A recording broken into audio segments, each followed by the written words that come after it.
This channel does not promote any violent, harmful, or illegal activities. All content provided by this channel is meant for an educational purpose only. আর press কর্নারের শুরুতেই এই মুহূর্তে যে খবরের নজর রাখবো, আরএসএস মানেই বিজেপি নয়।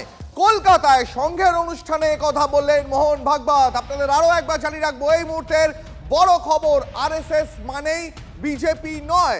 কলকাতায় এসে সায়েন্স সিটিতে এই অনুষ্ঠানে বললেন মোহন ভাগবত। শুনুন। संघ के स्वयंसेवक आज विभिन्न संगठनों में काम कर रहे हैं, तो कुछ लोग पॉलिटिक्स में भी है और सत्ता में भी है। इसलिए बहुत लोगों की ये प्रवृत्ति रहती है कि संघ को बीजेपी के द्वारा समझना, तो बहुत बड़ी गलती होगी। संघ को समझना है तो संघ को ही देखना पड़ता है, और देख के समझ में न आने वाला संघ है, वो अनुभव करना पड़ता है। শোনালাম আপনাদের মোহন ভাগবতের বক্তব্য। সায়েন্স সিটিতে অনুষ্ঠানে এসে মোহন ভাগবত বললেন আরএসএস মানেই বিজেপি নয়। কলকাতায় এসে সংঘের অনুষ্ঠানে বললেন মোহন ভাগবত, সংঘের কোনো শত্রু নেই। বক্তব্য ভাগবতের, হিন্দু ঐক্য এবং সংহতি আরএসএস এর মূল লক্ষ্য বলেন মোহন ভাগবত। এই মুহূর্তে আমাদের সঙ্গে তৃণমূল কংগ্রেসের রাজ্য সহসভাপতি জয়প্রকাশ মজুমদার রয়েছেন। জয়প্রকাশ বাবু, কলকাতায় এসে আরএসএস এর অনুষ্ঠানে মোহন ভাগবত বললেন বিজেপির সঙ্গে আরএসএস কে গুলিয়ে ফেলবেন না, আরএসএস আর বিজেপি এক নয়, আরএসএস এর কোনো শত্রু নেই। আপনার প্রতিক্রিয়া জানতে চাইব।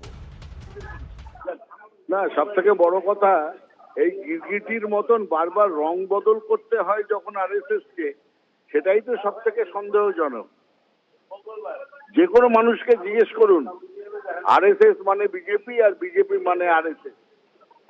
তারা বলে সংঘের লোক, সংঘ পরিবার, সংঘ পরিবারের মাথা হচ্ছে আরএসএস। আর তারপরে নরেন্দ্র মোদীর সঙ্গে রাম মন্দির উদ্বোধন করছেন, হাততালি দিচ্ছেন।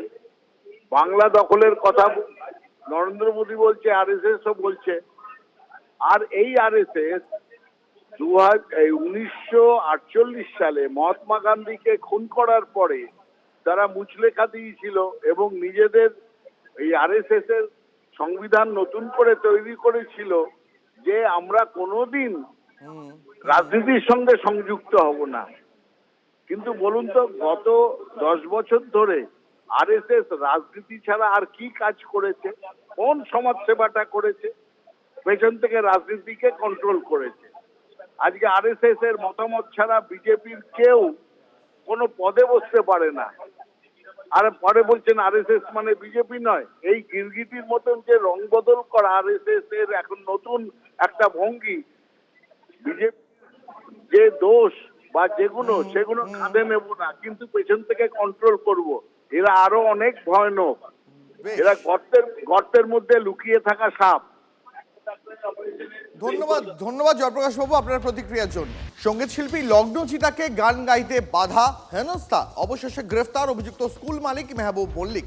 জাগো মা গান গাওয়ার পরেই লগ্নজিতাকে মারধরের চেষ্টা, সঙ্গীত শিল্পীকে তুই তুকারি করেন মেহবুব মল্লিক। সেকুলার গান গাইতে নির্দেশ দেন। মেহবুবের স্কুলেই অনুষ্ঠান ছিল লগ্নজিতার। থানায় গেলে জেনারেল ডায়েরি করতে বলে পুলিশ। পূর্ব মেদিনীপুরের ভগবানপুরের ঘটনায় অভিযোগ লগ্নজিতার।